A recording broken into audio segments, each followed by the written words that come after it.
let's talk about someone else who we could barely understand, but he has a whole lot to say about people. Okay. So the last thing before we get into our fun topics, I know we've been hard hitting, but y'all gotta stay locked in, and that's what we're here for. Okay. Immigration. You guys know Donald Trump, before he got into office, he said he was going to crack down on immigration. He said everybody out, and that's really the timing that he been on. So I'm not surprised. He said what he said, and he's been doing it. So Donald Trump's border czar, which essentially is like, I literally had to Google what is a czar. They be using all these big words for what? Essentially, is someone that like advises Trump on all his immigration stuff, right? He came for AOC, who's Alexandria Ocasio-Cortez, because she was, talking about on her social media about like, here are the rights that you should know as an immigrant to kind of like help, or if like there was an ICE raid where you work, whatever. At this time, I think they were like big on Chicago ICE raids. So she posted a video just saying like, here are your rights and here are the things to know. And girl, this triggered Donald Trump's border czar. Take a listen to what he had to say, honey. Who's directing a lot of these ICE operations nationally, etc. He went on TV practically crying. This dude was whining his ass off because ICE went into the city of Chicago, and Chicago had prepared for them. Their mayor and local elected officials who were solid on this issue, they educated the city on their legal rights. For more, let's welcome in the person that she was referencing there, Trump administration border czar Tom Homan. Tom, good to see you.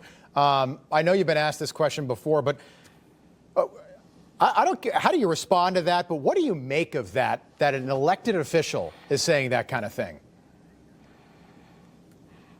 First of all, I think she's, I won't go after her on Tom, national please TV do. Please do. Say what's on your mind. It's a holiday.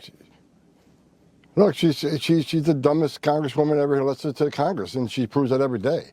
And look, bottom line is, I can't believe any member of Congress, Republican, Democrat, Independent, would want to educate criminal illegal aliens who are in the country illegally, been convicted of a violent crime, and have been ordered removed by an immigration judge after due process at great taxpayer expense. You got a congressman or congresswoman that does not want ICE to do the job that Congress has mandated them to do and funds them to do. So she doesn't want, if she doesn't want ICE to enforce the laws they enacted, and what the hell is Congress doing? They can spend their time doing better things rather than writing laws they don't want us enforced. President Trump and me have been clear from day one. We're concentrating on public safety threats and national security threats. She can call education and constitutional rights all she wants, but we all know what she's doing. She's out there telling people how to evade enforcement, how to evade ICE arrest. And again, the most dangerous are the illegal aliens in the country, giving them heads up. And I'll say it again, I hope she's not educating the next murderer of a college nursing student, or not educating the next illegal alien who's going to burn a woman alive on a subway. Please. First of all, I hate when people call immigrants illegal aliens, like they're not humans, like they're not people, which is exactly what they want to do when they call them illegal aliens. So they kind of like other them. But Rebecca, take the stage. So when Sheyla sent me this video, I was like, first off, this is my first time seeing it in its full entirety, because when Sheyla sent me this, I said, girl, I had to click out because I'm sorry, Mr. Mumbles. Like, you sound like you chewing on cotton balls. Like, I don't know what you're talking about. And then y'all be so worried about DEI. Y'all got this man over here mumbling on this whole little platform. That's a DEI hire if you needed to see one. Like, that's one right there. Right? Like, sir, you could barely form a proper sentence without me looking at, huh? I shouldn't have to struggle to understand what you're trying to say. Okay, so y'all were mad at her for telling people what they should know about their rights. America was built on rights. America was built on having a freedom or idea of freedom, freedom, right? So it's like, why are y'all mad that she's trying to inform people on their rights? She didn't say, commit any crime you can, and if they try to arrest you, baby, this is what you got to say. She didn't say that. She didn't say none of that. She said, these are the rights that you need to know, that people can't just walk up to you and do this, X, Y, and Z. But y'all are upset because she did that. She's trying to inform people on the rights that they do have when they come to this country that forefathers have put in place. But y'all are trying to break this down. So when Sheyla sent me this also, I asked Sheyla, I was like, I really want to understand what people's problem is when it comes to like immigrants. Like, why are y'all so pressed on that, right? And Sheyla, would you like to share the response that you gave me? Yeah, I think people think that immigrants, migrants are the only people that use drug and commit crimes. And it's like, my whole thing is, first off, your president is a whole felon. Let's forget that though, right? Okay. 2, your own father be snorting crack out of an ass, like a prostitute's asshole, and you be worried about what? Like, please be for real. My thing is, right, when it is something that is deemed unacceptable, y'all need to realize people are going to find a way to get it anyway. Immigrants are not the only people who are drug suppliers and drug users. That's literally not the case. Like, the amount of white people I've seen at college parties sitting there snorting cocaine like this is just a regular little sugar pop is crazy. It's like y'all try to put like these negative narratives onto a group of people or groups of people just so that we can find another way to diminish them and look at them as even more than less than the way we treat them. And it's like, why do we have to continuously go through this same cycle and the same cycle trying to repeat the same narrative when some of us really understand that it's not true? Are y'all that That's the thing. People don't. Because I feel like the fact that Donald Trump was able to win again, number one, it's because racism is alive and well. You cannot tell me if everything was because of prices and jobs, because eggs is the prices are higher than ever. And don't get me started on the jobs. The jobs, if anything, they're firing people, honey. So there you go for all the people that voted for him for that.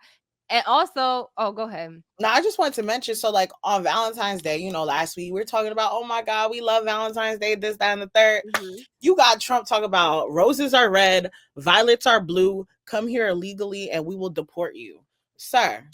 It's actually so infuriating. They also posted like ASMR of like deporting people.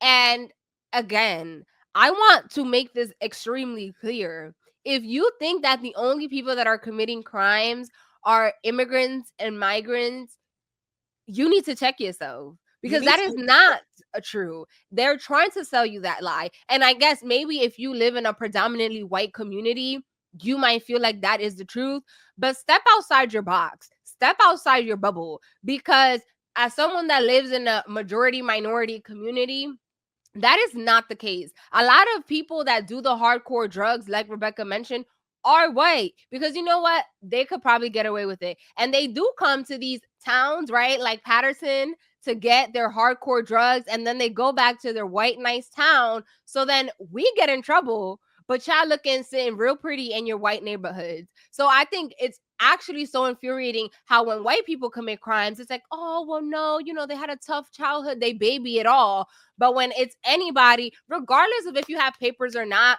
they're still humans. They still have a life. I saw this one story about like an 11-year-old girl who committed suicide because people were bullying her, talking about oh, your family is going to get deported. You don't understand how crazy and upsetting that is. Regardless of how you may feel, you think you better because you have papers. People are still people. White people commit crimes. A lot of these massive shootings have been white people, and we're not like, oh, well, of course they did that because they're white. But if it's a person of color, they're definitely treated differently. And it is just so infuriating how this White House has, kind of like made a spectacle of all these immigrant I can't even think of the word. Deportations. Yes, of all these immigrant deportations. And I hope people like touch grass and understand that like immigrants and migrants are not the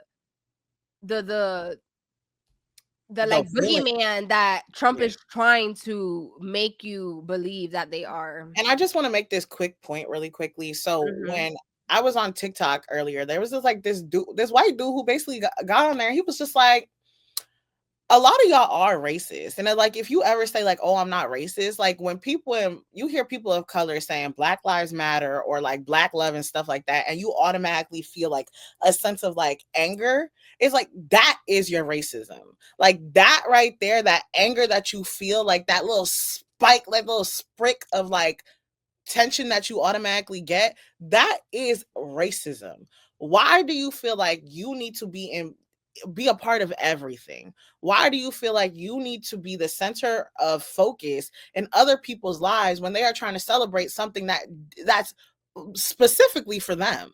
Like, you know what I mean? Like, if you you think like there's not space for all of us. It's like, oh, they're coming to take over. It's like, well, no, we're just trying to be a part of the table, but you can sit there too. But they feel like intimidated that if we're a part of the table, we're gonna push them out. Well, Buki, we're not like y'all. Unlike y'all think there's only space for white people at the table, and that's really what's key. And that's really why people always say like white people do not want Black people, minorities, period, to treat them like and their ancestors have treated our ancestors. Because if that was the case, oh baby. And this note is for Deanna. We know we love you. This is not for all white people. The white people that know and get it.